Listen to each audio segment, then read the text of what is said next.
ყველას მე ვარ დათო მხეიძე ჟურნალისტი გუში ჩემთან პირდაპირ ეთერში ობიექტივის პირდაპირ ეთერში ეს ხალხი ჩემი სტუმრები იყვნენ ბოლნისის მუნიციპალიტეტის საკრებულოს თანამშრომლები ახლა ბოლნისის საკრებულოს თავმჯდომარე ახლა წუთი-წუთზე შემოგვიერთდება მათ გუშინ პირდაპირ ეთერში გააკეთეს. არ ვიცი ახლა თუ ხართ საქმის კურსში ბოლნისის პერიპეტიებთან დაკავშირებით იქ რაღაცა საკრებულომ გადააყენა მოქმედი მერი ფალავანდიშვილს რა ქვია? ლევან ფალავანდიშვილი გამგებლის მოვალეობის შემსრულებელი მის მაგივრად აგერ ჩემ გვერდში მჯდომი ბატონი მურმან ყურაშვილი დანიშნა და ამან გამოიწვია დიდი შეხლა შემოხლა ნებათაღელვა თავად ქართული ოცნების სათაო ოფისში, იმიტომ ერთადერთი უკმაყოფილების მიზეზი მაგათი ის იყო, რომ თვითმმართველობამ გაბედა და თვითმმართველობის ფუნქცია შეასრულა, ანუ ადგილზე გადაწყვიტა რაღაცა საკადრო პრობლემა. ამის გამო დაიბარეს მერე იქ იმაში, რა ქვია, პოლიცსაბჭოზე ეგრეთ წოდებულზე და მოკლედ რო იტყვიან ტყავი გააძრეს რა თვითმმართველობა მოკლედ დანარჩენს თვითონ იტყვიან ბატონი დავით გამყრელიძე არის აპარატის უფროსი ბოლნისის გამგეობის და ჩემს მარჯვნივ ბატონი თემურ სვანიძე ერთ-ერთი კომუნალური სამსახურის უფროსის მოადგილე და თქო თუ შეკითხვები გექნებათ თუ თვითონ დაიწყო ნამათმა. თვითონ დაიწყო, თქვენი კითხვები წარადგინოთ თქვენი. მე ვარ დათო მხეიძე, მე მედია კავშირ ობიექტივის ჟურნალისტი. თუ გუნებათ და კიდე ხო, კი ბატონო. მე საერთოდ გავავიდე კადრიდან,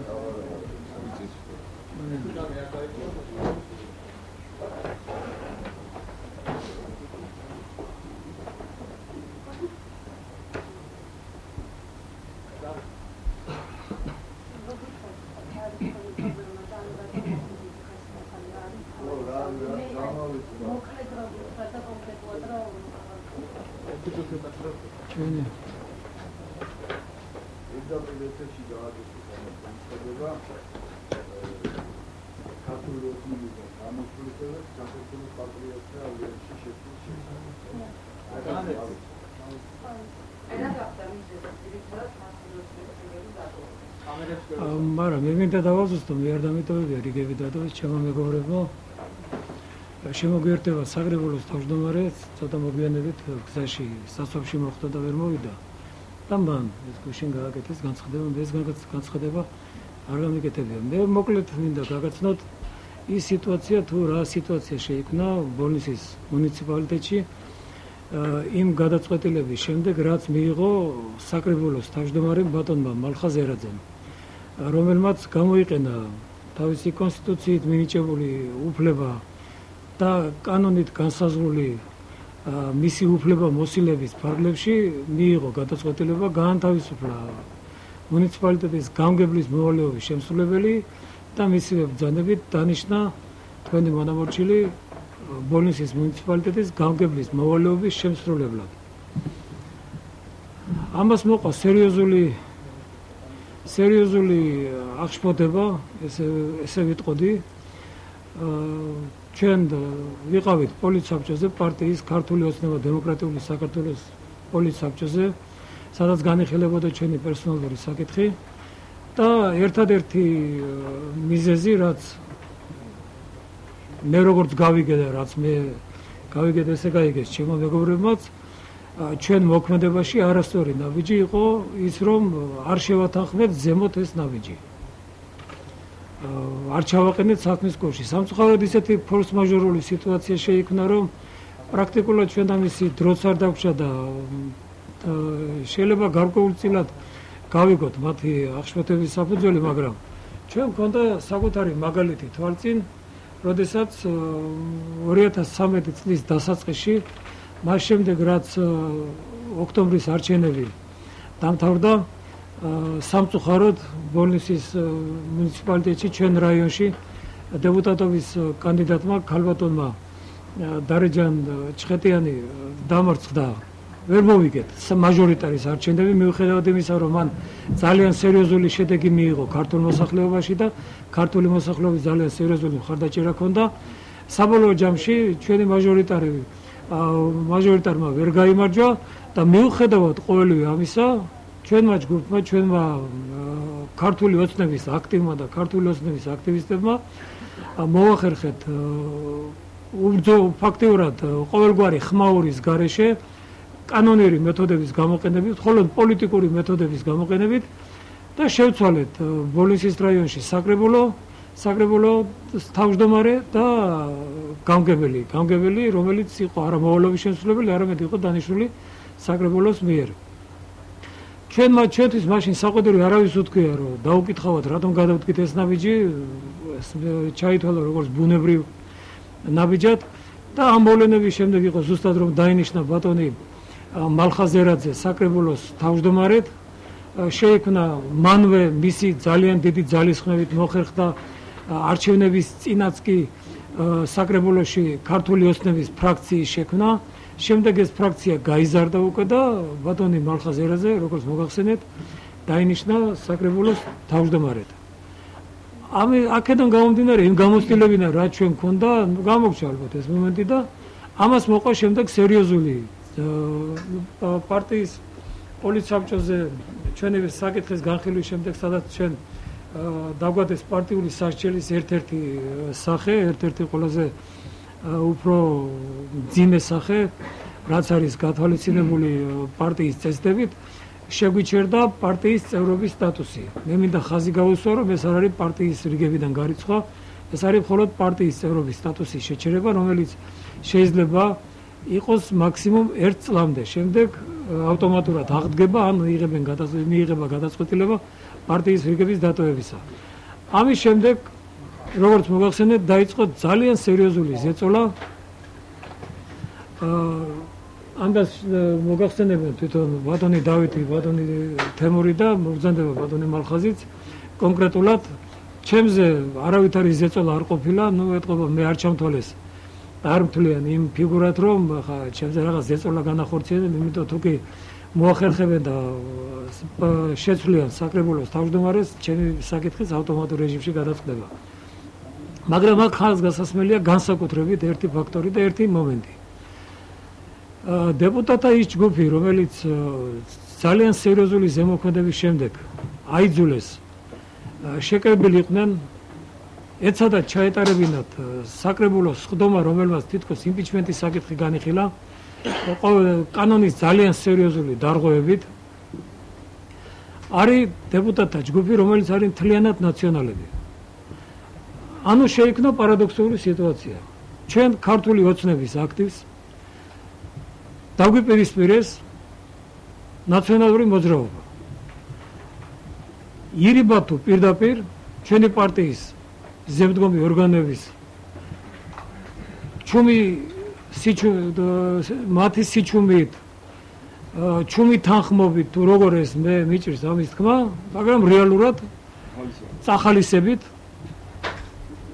ხდება ცდელობა შეცვალონ ქართული ოცნების მიერ არ დანიშნული საკრებულოს თავმჯდომარე. თუ კი ამხელა ძალისხმევაც არ ვიტყოდი, ამის ნახევარი ძალისხმევა რომ გამოიყენონ იმ საკრებულებში, სადაც ნაციონალური მოძრაობა სათავეშია, თუნდაც ქუთაისის მაგალითი ავიღოთ. შედეგს ალბათ ბევრად უფრო ადრე და ბევრად უფრო უკეთესად მიიღებდნენ, მაგრამ გამოდის ესეთი სიტუაცია, რომ ნაციონალური მოძრაობა სადაც არის, იქ მათი ხელის ხლება არ შეიძლება, იმიტომ რომ ატყდება ერთი ამბავი. ჩვენი ქართული ოცნების აქტივზე ზემოქმედება შეიძლება, იმიტომ რომ ჩვენ არავინ დაგვიცავს და უფლება არ აქვს. მინდა ხაზი გავუსვა, რომ ჩვენ კანონის არც ერთი მუხლი არ დაგვირღვევია. ბატონმა მალხაზმა და ჩვენმა გუნდმა თამამად შეიძლება ვთქვათ, რომ ბოლნისში განახორციელეს რეალურად დემოკრატიის ის პროცესი, რასაც ბატონი ბიძინა მუდმივად მოგვიწოდებდა.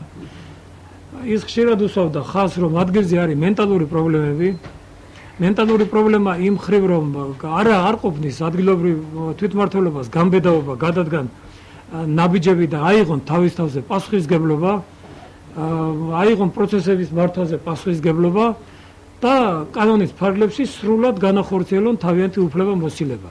ჩვენ ეს გავაკეთეთ.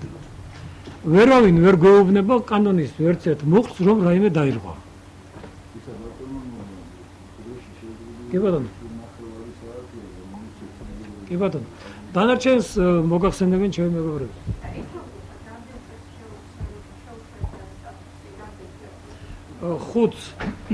ხუთიდან 3-მა დატოვა გუშინ პარტია.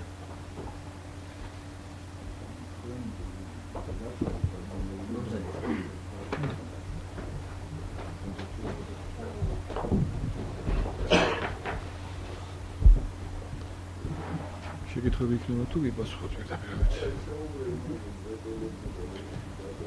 ძირითადად ავტონომურმა მურმანმა ილაპარაკა იმ პროცესებზე, რაც ვითარდებოდა ბოლო პერიოდში ბოლნისის რაიონში. ის რომ დღეს ნაცების რეანიმაცია ხდება ბოლნისში და ამას სახალისება აქვს პოლიცსაბჭოდან ფაქტის სახეზე გვაქვს ის 4 პიროვნება, რომელიც თავის დროზე გადმოვიდა ოცნებაში და მოახერხეთ უმრავლესობის შექმნა დღესდღეობით პოლიცსაბჭოს ერთ-ერთი გავლენიანი პირის მეშვეობით დავასახელებ პირდაპირ სახელით დავით საგანიძის მეშვეობით, რომელმაც დაიბარა ეს 4 პიროვნება თბილისში და ერთ-ერთ პიროვნებას უთხრა, რომ აი პირდაპირ შენ იქნები თავმჯდომარე, თუ კი მხარს დაუჭერ მალხაზ ერაძის იმპიჩმენტის პროცედურას. ეს ხალხი ჩამოვიდნენ ბოლნისში და გითხრეს, რომ ჩვენ ვერ უძლებთ ზეწოლას და იძულებულები ვართ გადავდგათ ეს ნაბიჯი. ამის შემდეგ მოხდა ის უკანონო სტომის ჩატარება, რასაც მოყვა ესეთი აჟიოტაჟი ბოლნისის რაიონში და იქიდან გამომდინარე, რომ ჩვენ გუშინ განცხადება გავაკეთეთ ობიექტივში და ბატონმა ბრუნვან აღნიშნა, რომ ესეთი ქმედებები რო ყოფილიყო სხვა საკრებულოებში ნაცების წინააღმდეგ, ალბათ ბევრ საკრებულოში უკვე გექნებოდა სხვა სურათი. მაგრამ რატოღაც წაიყურა ამ პოლიცსაბჭომ ყური ამ საკითხზე თითქოს არ ერევა, მაგრამ ფაქტიურად უშუალოდ მათი ცდელობის მეშვეობით მოხდა იმ 4 პიროვნების გადაბირება ნაცების სასარგებლოდ და გვებდიან. აქედან გამომდინარე, ჩვენ გუშინ გავაკეთეთ განცხადება, მით უმეტეს რომ შეჩერებული ქონდა უკვე სტატუსი პარტიულობის და რის საფუძველზე ჩვენთვის არც აუხსნიათ და არც უთქვიათ და გავაკეთეთ ასეთი განცხადება. ტოვებთ ოცნების რიგებს, მაგრამ ეს არ ნიშნავს, რომ ჩვენ ტოვებთ საერთოდ იმ ხაზს და იმ მოღვაწეობას, რასაც ბატონი ბიძინა ივანიშვილი ეწევა. რჩებით ბატონი ბიძინა ივანიშვილის ერთგული და თანამებრძოლები, მაგრამ ვინაიდან პოლიცსაბჭომ არ დაიცვა ჩვენი ინტერესები, ოცნების ინტერესები ბოლნისის რაიონში და დღესაც არ ერევა ის როგორც საჭიროა, აქედან გამომდინარე ჩვენ გავაკეთეთ ეს განცხადება გუშინ. მადლობთ. თუ რაიმე შეკითხვები გაქვთ, მიგასუხოთ. მიგაწოდეთ.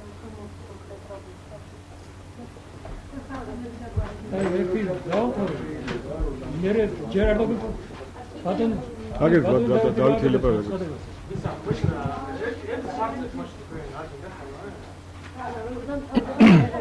ჩვენ განცხადებას გავაკეთებთ, მასეთ სერიოზული ზეწოლა ხდება და კონკრეტული მაგალითები. ძალიან საინტერესო იქნება ეს ინფორმაცია.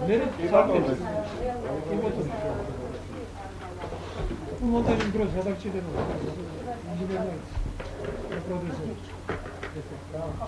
მაშინ კონკრეტულად ის იმისა იყო ზეწოლა, რასაც ზეწოლაზეა საუბარი. რაჩერება მოკლედ როგორც ამ ინტერესებში. ან როგორია ყველაზე მთავარი ის იმისა იყო ზეწოლა და რატომაც თქონდა დეტალები ქართული აშენების რიგები და გასახით ზეწოლაზეა საუბარი როგორც.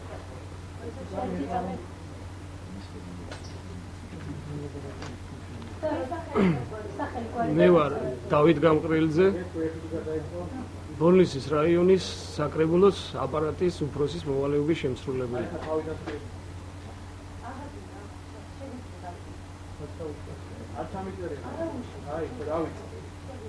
გუშინ მე ობიექტივის ეთერში გავაკეთე განცხადება პარტიიდან გასვლაზე. თავისთავად ეს ყველაფერი უმიზეზოდ არ მოხდარა და შეუერთდი პატრიოტთა ალიანსს, რომელიც მემჯერა რომ არის ის ეროვნული ძალა, რომელიც სხვა ეროვნულ ძალებთან ერთად ბოლოს და ბოლოს განახორციელებს იმ იდეას, რა იდეითაც მოხდა 1 ოქტომბრის არჩევნებზე ხალხის ესეთი დიდი მხარდაჭერა ბატონი ბიძინას მიმართ, მაგრამ ეს მხარდაჭერა ნამდვილად არ ყოფილა იმ ლიდერებისთვის, მხოლოდ და მხოლოდ რომ მოსულიყვნენ ხელისუფლებაში და დაეწყოთ როგორც ბატონმა ბიძინამ ბრძანა ეს რა ქვია ფეოდალობანას თამაში. ეს ყველაფერი დაიწყო მაგალითად მე მინდა ვისაუბრო იმ ზეწოლებზე, რომელიც მომდინარეობდა უშიშროებიდან. კერძოდ, როგორც მოგახსენეთ, მე ვარ საკრებულოს აპარატის უფროსი. არ ვიცი საიდან მიიღეს ინფორმაცია, ვითომ ჩემთან ინახებოდა ან მე მქონდა საკრებულოს ბეჭედი, საკრებულოს შტამპი. დაიწყო სატელეფონო ზარები, მიმდინარეობდა მთელი დღის განმავლობაში, რომ მე უნდა ჩავსულიყავი ბოლნისის პოლიციაში, დამერეკავდა გამომძიებელი და აუცილებლად უნდა ჩამებარებია ბეჭედი და შტამპი. მე მათ განუცხადე, რომ მე ესეთი უფლებამოსილება საკრებულოს თავმჯდომარისგან, არსებული საკრებულოს თავმჯდომარისგან, მე ამას მინდა საცხოვრად ხაზი გაუსვა ბატონი მალხაზერაძისგან. არც გადმომიბარებია, არანაირი მიღება ჩაბარების აქტი. არ იმყოფება ჩემთან და მაგის გარდა რომც იმყოფებოდეს მე ესეთი უფლება არ მაქვს. მე ამ შემთხვევაში დავარღვევ კანონს. რომ ვინმეს, ვინც არ უნდა იყოს ჩემს ხელში რომც იმყოფებოდეს, ჩავაბარო ბეჭედი და შტამპი. მთელი დღის განმავლობაში მიდიოდა საშინელი ზეწოლები, ირეკებოდა ტელეფონზე, მე გუშინას თქვი რომ არ ვიცი რაღაც ახალი სისტემაა, ადრე დახურული ნომრით ვიღაცას დაურეკია, რაღაც ესეთი სისტემა არსებობს, მაგრამ ეწერებოდა დახურული ნომერი. ეხლა ნომერს ვერ იპოვი, ვინ დაგირეკა. მესაუბრებდნენ სხვადასხვა ადამიანები, მაგალითად, როდესაც მე დაურეკე ბატონ სოსოს, ჩემთვის კარგად ცნობილ და საერთოდ ყველასთვის ცნობილ ადვოკატს, რომ მემუქრებოდნენ, რომ მოვა გამომძიებელი, წაგიყვანენ, დაგიჭერენ. 2 წუთში დამირეკა ერთ-ერთმა ადამიანმა მეუნება, შენ დაურეკე ამ ადამიანს, გითხარი მისი სახელი და გვარი, ადვოკატს. ანუ მე რაზე მინდა თქვა, რომ ვითომ მოსმენები მორჩა, ითვლება არაკანონიერად, რამდენი ზარიც კი განვახორციელე, იმდენი დამირეკეს და მითხეს, აქ დარეკე, ეს გააკეთე, ვინ არის ეს ადამიანი? ანუ არანაირი მოსმენები ამ ქვეყანაში დამთავრებული არ არის. ჩვეულებრივად უსმენენ, მე ვარ ნათელი მაგალითი ამის, სადაც კი დავრეკე, ვინც კი დამირეკა, იმ წუთში დამირეკეს და მომიყვნენ. შემდეგ შემეკითხენ თუ სად ვიმყოფები, უთხარი რომ ვარ ჩემს ვენახში. მითხრეს რა არავით არ ვენახში არა ხარ, ტბაზე ზიხარ და თევზე ვარ. ესეც კი იცოდნენ. და ასე რომ რა მოსმენები მორჩა. ბოლოს და ბოლოს ეს ყველაფერი ხო ოდესღაც თუ კონსტიტუციაში წერია რომ ეს ყველაფერი არის უკანონო, მე მგონი უნდა მორჩეს 1 ოქტომბრის არჩევნები ამის გულისთვის ხალხმა იმიტომ დაუჭირა ხარს რომ ეს და საუბარია ძველი მასალების განადგურებაზე, სულ ეს გვესმის ტელევიზიით. ძველი ნადგურდება და ახალს იწერენ, რა ხდება?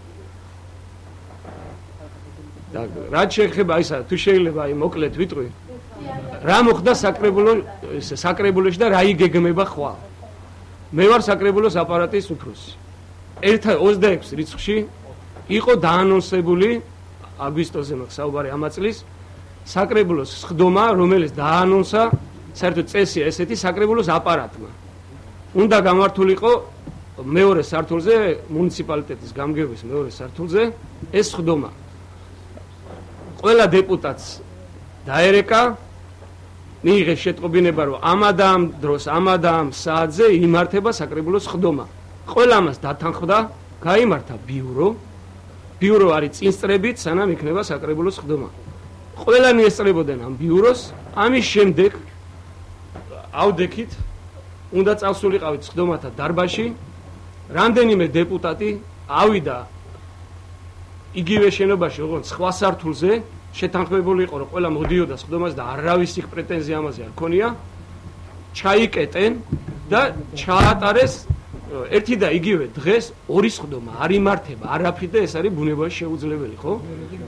და ჩაატარეს რაღაცა გაუგებარი სხდომა, რომელიც წინასწარ დაანონსებული არ ყოფილა და არსად შეთანხმებული არავისთან და აპარატს არ გამოუცხადებია და ისა შექმნეს წინასწარ რაღაცა ყალბი ოქმი, ვითომ ბატონი მალხაზ ერაძე იყო გადაყენებული. ბატონი მალხაზი და ეხა საკრებულოს დებულების თანახმად თუ არ იმყოფება საკრებულოს თავმჯდომარე, ამ შემთხვევაში სხდომას ატარებს საკრებულოს თავმჯდომარის მოადგილე, თუ მას გადასცემს საკრებულოს თავმჯდომარე დათანხმდება და მე არა ვარ, უფლებამოსილებას გადასცემს, ასე რომ ვთქვა. ესეთი უფლებამოსილება გადაცემული არ ყოფილა და შეიქმნა ყალბი ოქმი. და რაც მთავარია, საკრებულოს სხდომა ჩანიშნული იყო 8 დეპუტატის მოთხოვნის საფუძველზე იმპიჩმენტის პროცედურასთან დაკავშირებით და შემდეგ საკრებულოს სხდომაზე ეს 8 დეპუტატი არ გამოცხადდა და ქორომის არარსებობის გამო სხდომა ჩაიშალა და პარალელურ რეჟიმში სხდომის ოქმი ნომერი მე-12 ვერ იარსებებს. აქედან გამომდინარე ეს სხდომა იყო არალეგიტიმური და ყალბი შექმნილია სიყალბის მასალა, რასაც ქვია პარალელურ რეჟიმში მეორე სხდომის ოქმი. და ბატონი მალხაზი როგორც იყო საკრებულოს თავმჯდომარე, არავის ბუნებაში არც ერთ მოსამართლეს ის საკრებულოს თავმჯდომარეობიდან არ გადაუყენებია და აქედან გამომდინარე უშიშროების მოთხოვნა რომ ჩაგვაბარეთ, ოღონდ საუბარია სიტყვიერ მოთხოვნას. თუ ეს ყველაფერი ესეთი კანონიერია რომ უნდა მოხდეს ჩაბარება ბეჭდის შტამპის, მაშინ მიმართონ ბატონ მალხაზს და მივიდნენ და უთხრან ოფიციალურად აუხსნან ეს უფლება უნდა იყოს გამოყენებული, რა საჭირო ეს ზარები, დარეკვები.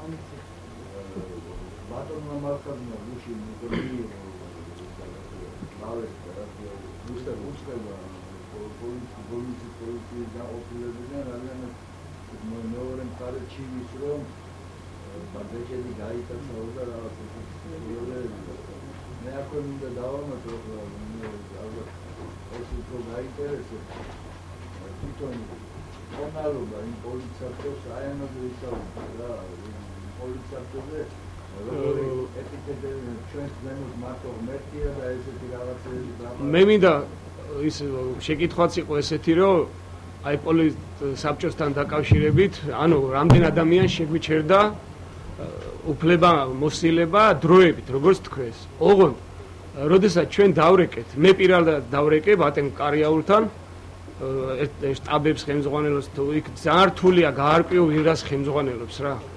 ამ პოლიცსაბჭოზე უამრავი ადამიანი ირევა და კონკრეტულ ფუნქციას ვერავისას ვერ გაიგებდა. შევეკითხე რომ თუ შეიძლება მოგვეცით ამონაწერი სხდომის ოქმის რავადითა გვაქვს შეჩერებული, ან თუ გვაქვს საერთოდ შეჩერებული და ესეთი სხდომის ოქმი ვერ მოვიპოვეთ.